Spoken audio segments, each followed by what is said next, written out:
আমার নবীজি বলেন, এলাকাতে অনেক এমপি আসে, মন্ত্রী আসে, নেতা আসে, অনেক কোটিপতি শিল্পপতি আসেন, কিন্তু কেউ আসলে এলাকার কবরে রাজাব বন্ধ হয়ে যায়, এটা বলার ক্ষমতা কারো নাই। কিন্তু আমার নবী বলছেন, কোন একজন হক্কানি আলেম অথবা কোন তালিবুল ইলম যদি কোন এলাকায় অবস্থান করেন, ওই এলাকার কবরের আযাব আমার আল্লাহ 40 দিনের জন্য উঠাইয়া নিয়ে যায়। আরেক হাদিসে আছে, কোন কবরে একবার যদি আযাব বন্ধ হয়ে যায়, ওই কবরে পুনরায় আযাব দিতে আমার আল্লাহর কাছে লজ্জা লাগে। হতে পারে এই উসিলায় আমার আল্লাহ কিয়ামত পর্যন্ত কবরের আযাব ক্ষমা করে দিতে পারেন।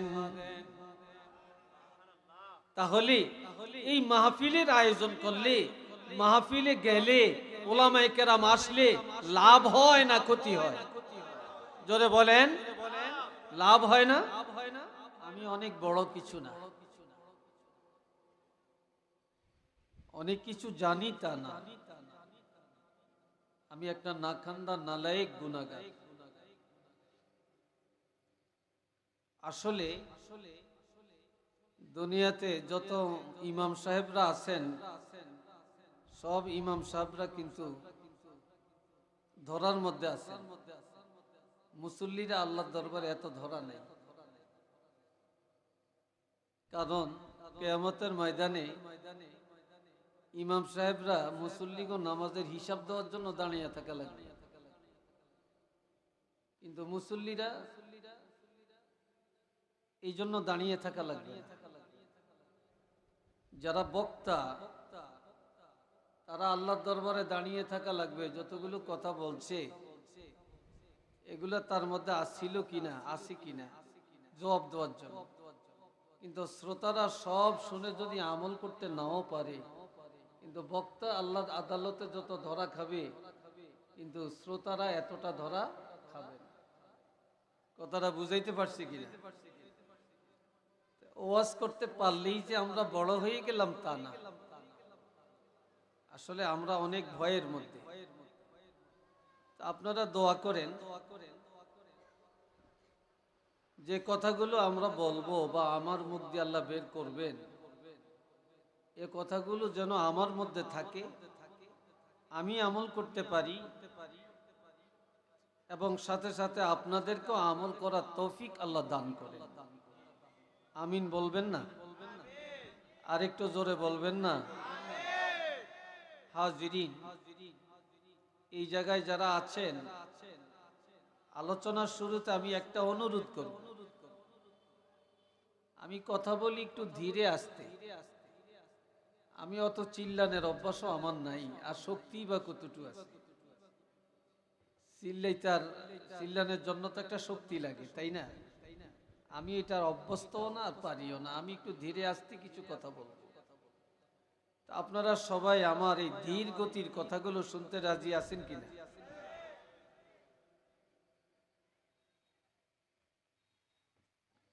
হাজিরিন, এখানে সুন্দর মানুষ আছেন, কালো মানুষ আছেন, বেটো মানুষ আছেন, লম্বা মানুষ আছেন, মোটা মানুষ আছেন, চিকুন মানুষ আছেন, অনেক ধনী মানুষ আছেন, অনেক গরিব মানুষ আছেন, আছেন না? সব শ্রেণীর মানুষ এখানে আছেন। কিন্তু আল্লাহ কারো টাকা পয়সা, কারো সুরত, এগুলোর দিকে আল্লাহ চান না। ইন্নাল্লাহা লা ইয়ানজুরু ইলা সুওয়ারিকুম ওয়া আমওয়ালিকুম, নিশ্চয়ই আল্লাহ কারো চেহারার দিকে চায় না, কারো ধন সম্পদের দিকে আল্লাহ তাকায় না।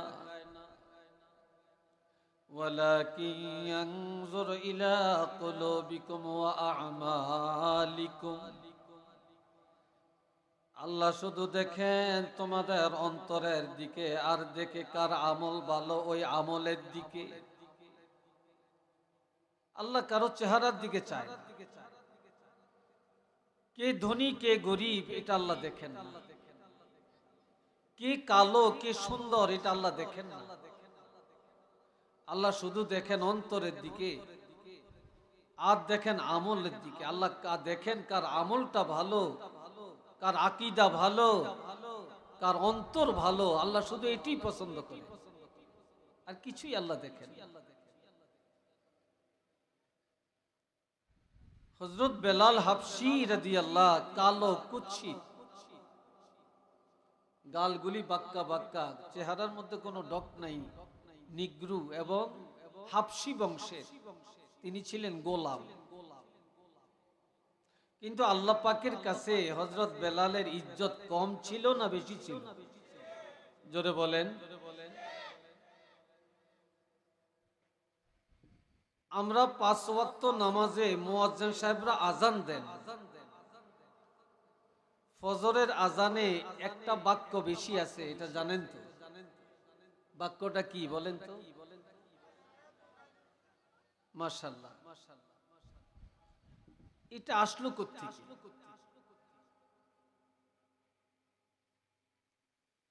একদিন ফজরের নামাজের আজান হয়ে গেল,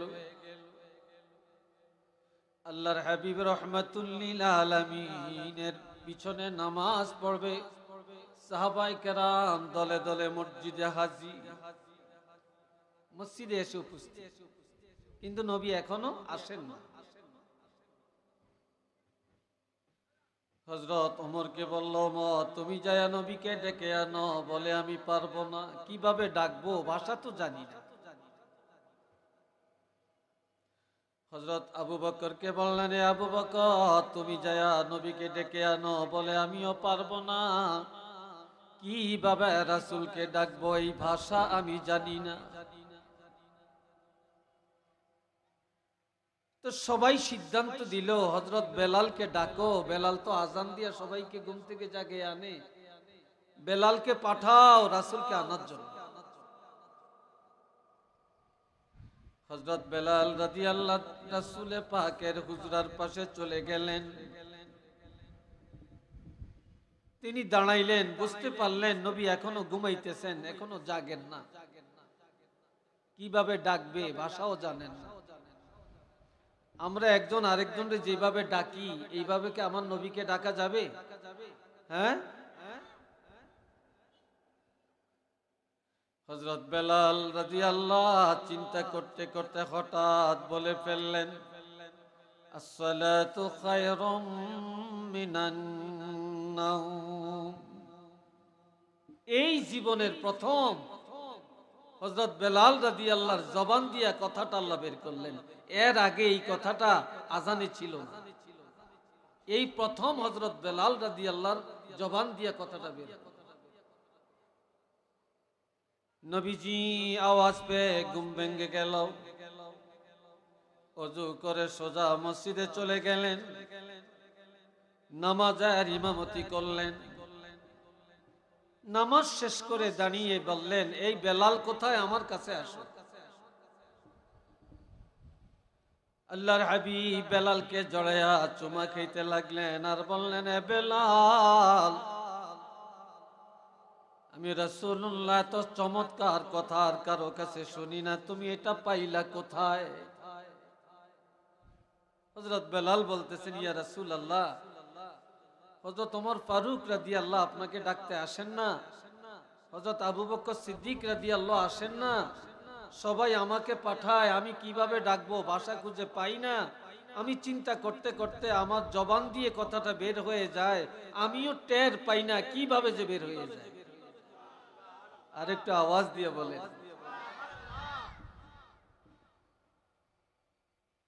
নবীজি হযরত বেলালের নাকে মুখে চুমা খান আর বলে, বেলাল রে, এখন থেকে ফজরের আজানের মধ্যে এই কথাটা আর বাদ দেওয়া যাবে না।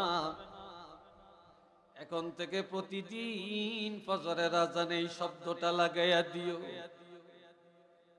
এই যে আল্লাহর হাবিব অর্ডার দিলেন আর হযরত বেলালের জবান দিয়ে কথাটা বের করলেন, এই যে শুরু হয়েছে এখনো চলছে, কিয়ামত পর্যন্ত চলবে।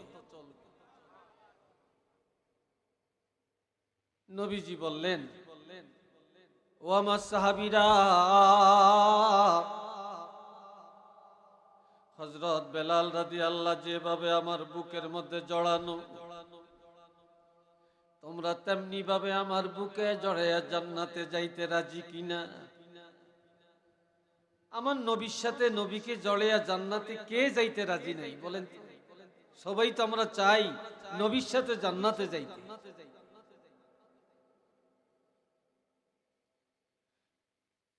সব সাহাবায়ে কেরাম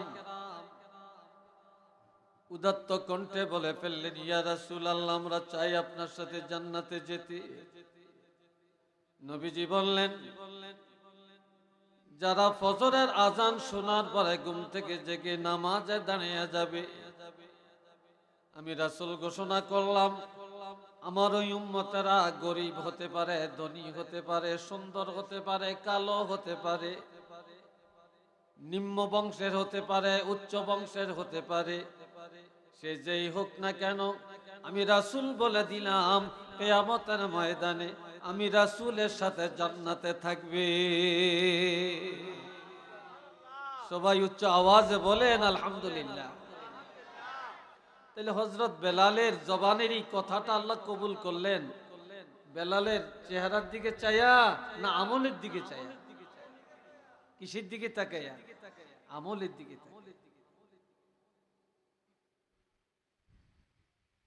খুব খেয়াল করে কথা শুনেন।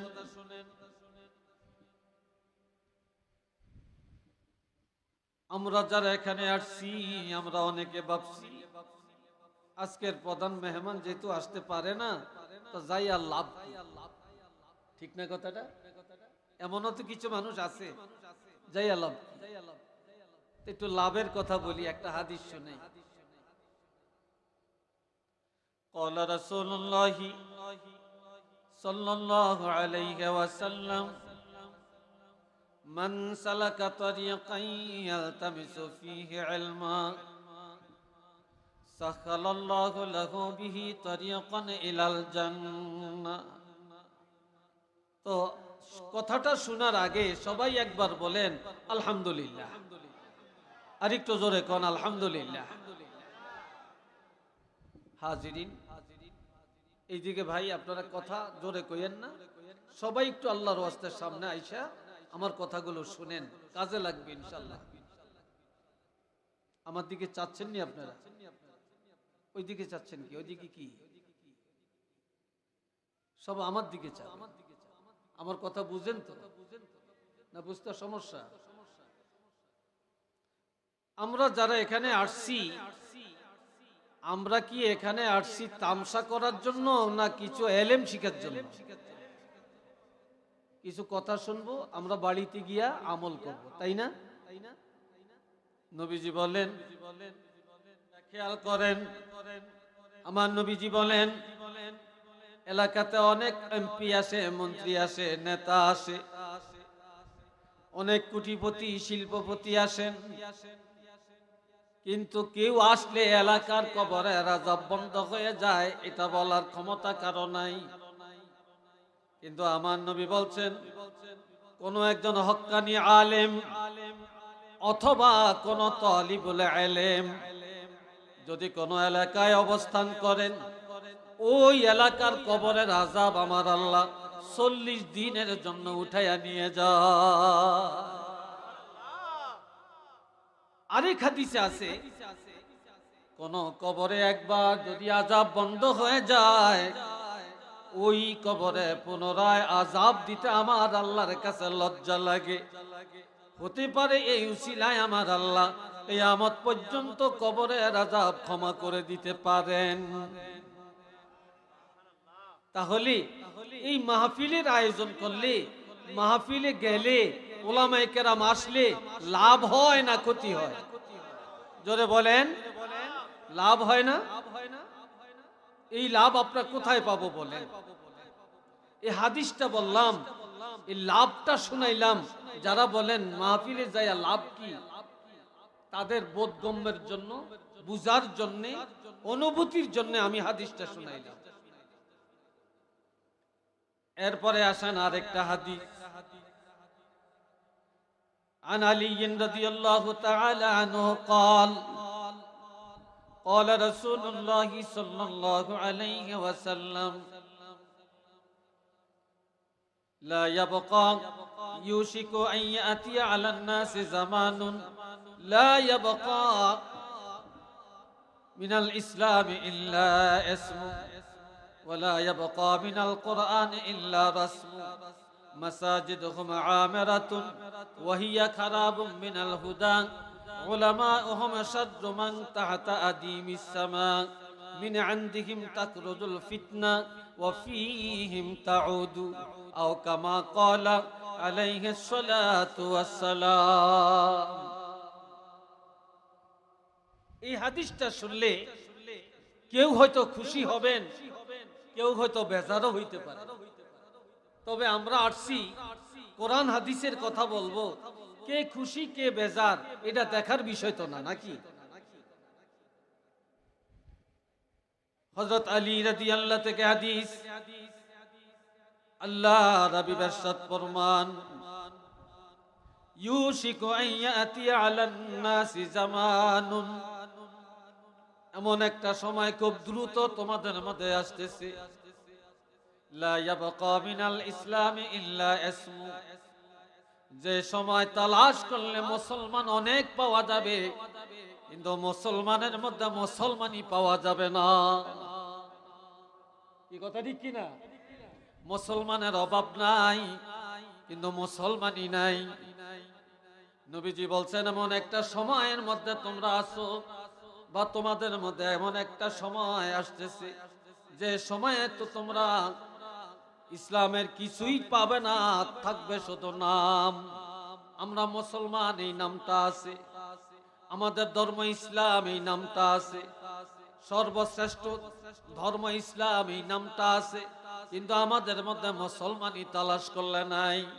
নাই কথার মধ্যে, নাই চলার মধ্যে, নাই মুআমেলার মধ্যে, নাই রাজনীতির ময়দানে, নাই সংসদ ভবনে, নাই দেন দরবারে, নাই ব্যবসা বাণিজ্যে, নাই সমাজ ব্যবস্থায়, নাই আমাদের কর্মজীবনে, নাই আমাদের ঘুমানোর মধ্যে, না আছে আমাদের খাওয়ার মধ্যে, না আছে বিবাহ শাদীর মধ্যে, না আছে চলাফেরার মধ্যে, কিন্তু মুসলমান আছে, মুসলমানই পাওয়া যায় না।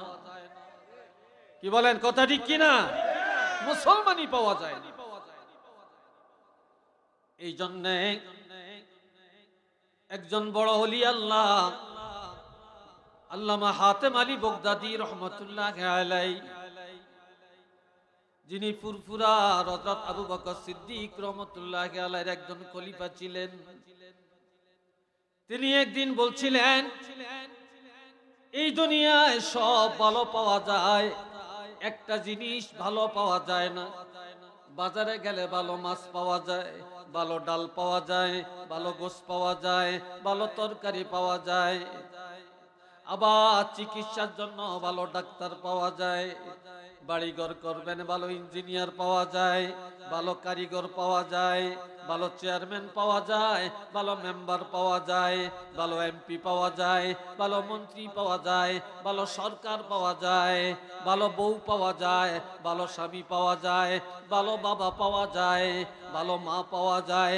দুনিয়াতে সব ভালো পাওয়া যায়, তালাশ করলে ভালো মুসলমান পাওয়া যায় না। কথা ঠিক না? ভালো মুসলমানের অভাব। ওয়ালা ইয়াবকা মিনাল কুরআন ইল্লা রাসমু, রে কলিজার টুকরা যুবকেরা, আমি তোমাদেরকে হাত জোড় করে অনুরোধ করে বলছি, তোমরা কথাগুলি শোনো, দিলের কানে কথাগুলি শোনার চেষ্টা করো। অনেক কষ্ট হয়েছে আমার আসতে, এবং কালকে আমার অনেক ব্যস্ততা, আমাকে এই আপনাদের এখান থেকে মাহফিল ছেড়ে গাড়ি তোটে রাত্রের মধ্যেই আমাকে যে আবার গন্তব্যস্থানে পৌঁছতে হবে, আল্লাহ যদি আমাকে নেয় সহি সালামত। আমার এই কষ্টটা, আশাটা সার্থক হবে যুবকরা যদি ধৈর্যের সাথে কথাগুলো শুনে। কি বলেন আপনারা? আমার রাসূল বলেন কোরআনের কিছুই বাকি থাকবে না, থাকবে শুধু রসম। আমরা সবাই জানি রসমটা কি। আমরা সবাই জানি কোরআন একটা সংবিধান, কোরআন শ্রেষ্ঠ সংবিধান, কোরআনের উপরে আর কোনো কিতাবের মর্যাদা নাই। আমরা সবাই জানি এই কোরআন আল্লাহর কালাম, এটা আল্লাহর বাণী। আমরা সবাই জানি আমাদের কোরআনের মধ্যে নামাজ আছে, আমাদের কোরআনে রোজার কথা আছে, হজের কথা আছে, যাকাতের কথা আছে, আমাদের কোরআনে পর্দার কথা আছে, আমাদের কোরআনে রাজনীতি আছে, সমাজনীতি আছে, ব্যবসার কথা আছে, আমাদের কোরআনের মধ্যে মা বাবার খেদমতের কথা আছে, আবার আমাদের কোরআনে সুশিক্ষার কথা আছে, সমাজ ব্যবস্থার কথা আছে। আমাদের কোরআন আছে সুদ খাওয়া যাবে না, ঘুষ খাওয়া যাবে না, সুদের লেনদেন করা যাবে না, মদ পান করা যাবে না, জিনা করা যাবে না, ডাকাতি করা যাবে না, মার্ডার করা যাবে না। শুধু আছে আছে এই কথাটাই আছে, কিন্তু কোরআনের কোনো আমল নাই। কি কথা ঠিক কিনা? আমাদের কোরআনে এটা আছে, এটা আছে, সব আছে, শুধু আছে আছে এই কথাটাই আছে, কিন্তু তালাশ করলে কোরআনের আমল পাওয়া যায়।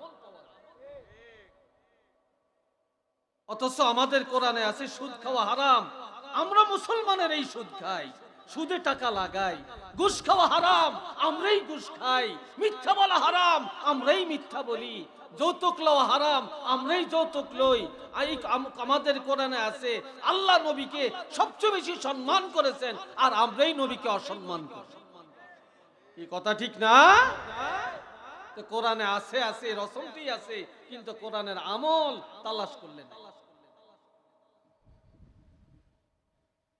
3 নম্বরে মাসাজিদুহুম আমিরাতুন ওয়া হিয়া খারাবুম মিনাল হুদা। আজ থেকে 20-30 বছর আগের মসজিদগুলি ছিল ভাঙ্গাচুরা, টিনের ঘর, সোনের ঘর, কেরোসিন তৈল জ্বালাইছে, মোমবাতি জ্বালাইছে, তারপরে কত লাল পিঁপড়ার কামড় খাইছে, আর কারেন্টও ছিল না, এত হাইফাই মসজিদও ছিল না। বর্তমানে মসজিদগুলি রাজপ্রাসাদের মতো। কথা ঠিক না? কিন্তু আমার রাসূল বলেন যে মসজিদগুলি হবে অট্টালিকা, মসজিদ হবে সুন্দর, কিন্তু হেদায়েত শূন্য হয়ে যাবে। মসজিদ যত ভালো, হেদায়েত তত ভালো হবে না। মসজিদ যত সুন্দর, মুসলমান এত সুন্দর হবে না। কিন্তু মসজিদ সুন্দর, কিন্তু হেদায়েত নাই। আর যারা মসজিদে যায় নামাজ পড়ে, তারাই বাহিরে যে মিথ্যা কথা বলে। মসজিদে গিয়া নামাজ পড়ে, বাহিরে যায় বেপরদায় চলে। মসজিদে গিয়া নামাজ পড়ে, বাহিরে যায় ফিতনা করে। যেই ইমামের পিছনে নামাজ পড়ে, বাহিরে যায় ওই ইমামের বিরুদ্ধে ষড়যন্ত্র করে। এই কথা ঠিক কিনা বলেন? তাহলে মসজিদের সাথে আমলের সম্পর্ক আছে? মসজিদে যে নামাজ পড়ে, বাহিরে যায় সুদের লেনদেন করে। আবার মসজিদে যে নামাজ পড়ে ফেরেশতা, বাড়িতে যে বেগমের টাকা দেয় 20,000 টাকা, যাও মার্কেট করে আনো, বেগমরে মার্কেটে পালিয়ে আনো। কথা ঠিক কিনা? তাহলে মসজিদের সাথে হেদায়েতের মিল আছে নাকি? চিল্লিয়ে বলেন আছে? কোনো মিল নাই। এরপরে উলামা ওহম শাররু মান তাহতা আদিমিস সামাই। এ ভাইরা আমার, এই দুনিয়ায় 2 দল আলেম, জোরে বলেন কয় দল? এক দল আলেম সবচেয়ে ভালো, সবার আগে জান্নাতে যাবে। আর এক দল আলেমেরা সবচেয়ে খারাপ। আমার নবীজি বলেন আসমানের নিচে, এই জমিনের উপরে সবচেয়ে নিকৃষ্ট হবে উলামায়ে কেরাম। কেন? মিন ইনদিহিম তাকরুজুল ফিতনা, ওই আলেমদের থেকে ফিতনা বের হবে। ওয়া ফীহিম তাউদু, ওই ফিতনার মধ্যে তারা নিজেরাও জড়াইয়া পড়বে এবং সমাজকে এবং দেশের মানুষকে ফিতনাবাজ বানিয়ে দিবে। একটু চিল্লিয়া বলি নাউযুবিল্লাহ। আরেকটু জোরে কোন। এমন এমন ফতোয়া এখন আপনারা শুনতেছেন, যা আজ থেকে 20-30 বছর আগে আজ থেকে 40 বছর আগে আপনারা এগুলা শুনেন না, জানেন না। এখন যা আমরা দেখতেছি ফিতনা আর ফিতনা। একদল আলেম ফিতনা দেয় মাযহাব জায়েজ নাই, আবার ফতোয়া দেয় পীর মুরিদি জায়েজ নাই। আর একদল আলেম ফতোয়া দেয় আমার নবী হায়াতুন নবী না। আর একদলে ফতোয়া দেয় নবীর মা বাপ জাহান্নামে যাবে। আর একদলে ফতোয়া দেয় আমার নবীকে নবী মাটি হয়ে গেছে, নবী পচে গলে গেছে, নাউজুবিল্লাহ কন্যা। আবার আরেক দলে ফতোয়া দেয় বেতরের নামাজ 1 রাকাত। আর এক দল আলেম ফতোয়া দেয় নবী মেরাজ হইছে আরশে আজিমে যায় না। আর এক দলে ফতোয়া দেয় কোরআনের মধ্যে ভুল আছে। আর এক দলে ফতোয়া দেয় তারাবি নামাজ 8 রাকাত। আর এক দলে ফতোয়া দেয় আমার ভাইরা মাযহাব মানা শিরক। একটু নাউজুবিল্লাহ কোন। এইসব ফতোয়াবাজি চলছে কিনা? আবার এক দলে ফতোয়া দেয় মিলাদ জায়েজ নাই। আসেনি এর ফতোয়াবাজ? জোরে বলেন আছে কিনা? তাহলে এই ফতোয়া কি আপনাদের থেকে বের হয় না আমাদের মতো মৌলবিগতেন বের হয়? হ্যাঁ, তাহলে দুনিয়াতে বর্তমানে ইসলামের মধ্যে সবচেয়ে ফিতনাবাজ হইছে একদল আলেম। কথা ঠিক কিনা? একদল আলেম, ওই আলেমরা সবার আগে জাহান্নামে যাবে আমার রাসূল বলছেন। একটু চিল্লিয়া বলি নাউজুবিল্লাহি মিন যালিক। এই সব থেকে আমরা পবিত্র থাকতে চাই। এই ফিতনা থেকে আল্লাহ যেন আমাদেরকে মুক্ত রাখেন। সবাই বলি আমিন। আর একটু জোরে বলেন আমিন। আপনারা বলেন মাযহাব মানেন কি মানেন না? আর একটু জোরে কোন। আরো জোরে বলেন পীর মুরিদি জায়েজ না না জায়েজ? তবে আমরা পীর মানি, ভণ্ড পীর মানি না। কথা ঠিক কিনা? তরিকা কয়টা? জোরে বলেন। মাযাহিবে আরবাআ হাক্কুন, তরায়েকে আরবাআ হাক্কুন। 4 মাযহাব সত্য, 4 তরিকা সত্য। না মিথ্যা? সত্য না? আবার আমার ভাই এই যে পান্দাউক দরবার, ফুলতলির দরবার, জৈনপুরের দরবার, ফুরফুরার দরবার, সরসিনার দরবার, তারপরে সোনাকান্দার দরবার, এই দরবারগুলি হক না বাতিল? একটু জোরে বলেন হক না বাতিল? তাহলে আমরা হক দরবারের সাথে আছি, আমরা বাতিল দরবারের সাথে নাই। কি কথা ঠিক কিনা? আপনারা কি বাতিলের সাথে আছেন না হকের সাথে আছেন? একটু দুইটা হাত তুলে দেখাইতে পারবেন?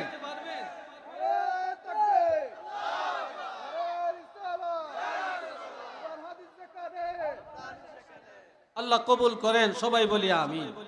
আর একটু জোরে কোন আমিন। এই বললাম আপনাদেরকে একদিক কয়েকটা হাদিস শুনাইলাম। আমি আমার নিজের থেকে একটা কথাও বলি না।